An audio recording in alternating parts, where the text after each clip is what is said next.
Critical Blast, where pop culture gets blasted.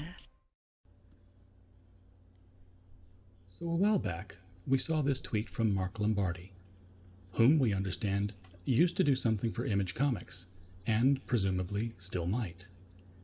He was upset with us, but apparently we had upset him before this moment because, as you can see, he already had us blocked on Twitter. Why? Because of our, quote, shady affiliation and encouragement of some ComicsGate affiliated sites.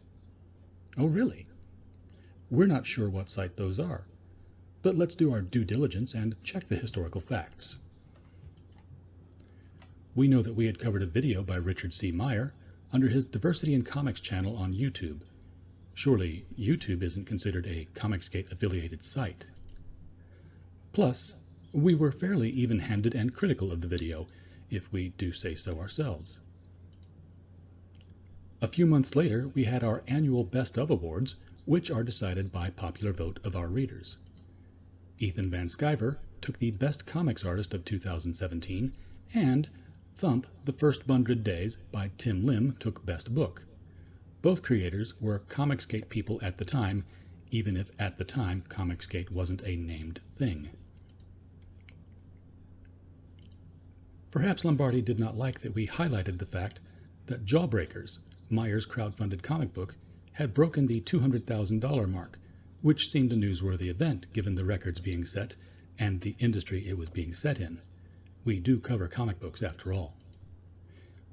Or maybe he didn't like the nearly immediate follow-up story about comic stores colluding, legally mind you, not to carry Jawbreakers in their stores, and the possibility that Mark Waid had committed tortious interference by entering into discussions with Meyer's publisher, Antarctic Press.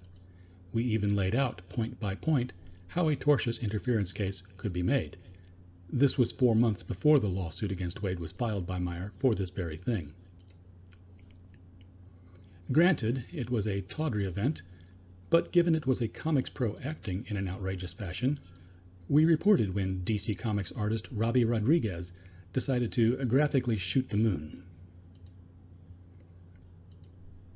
And we covered the announcement some months after, when Van Sciver chose to divorce himself from the ComicsGate movement. A reconciliation was to come soon after. So how have we encouraged or affiliated ourselves with any ComicsGate site? What even is a ComicsGate site? Let's be clear. Critical Blast is an entertainment reporting website. If you are in the entertainment industry, it's a fair assumption that we are going to report on what you do, no matter the medium in which you do it, be it movies, music, or otherwise. And as for comics, are you producing an indie comic? We're happy to talk about it. Are you producing a mainstream comic? We're open to discussing that as well. We'll read them, we'll review them, and we'll comment on the industry as a whole. When things are good, we'll give praise accordingly. And if it's not, well, you'll be blasted, regardless of any, quote, ComicsGate affiliation, end quote. Mr. Lombardi, be truthful. You blocked us because Critical Blast got caught up in your use of a blockchain.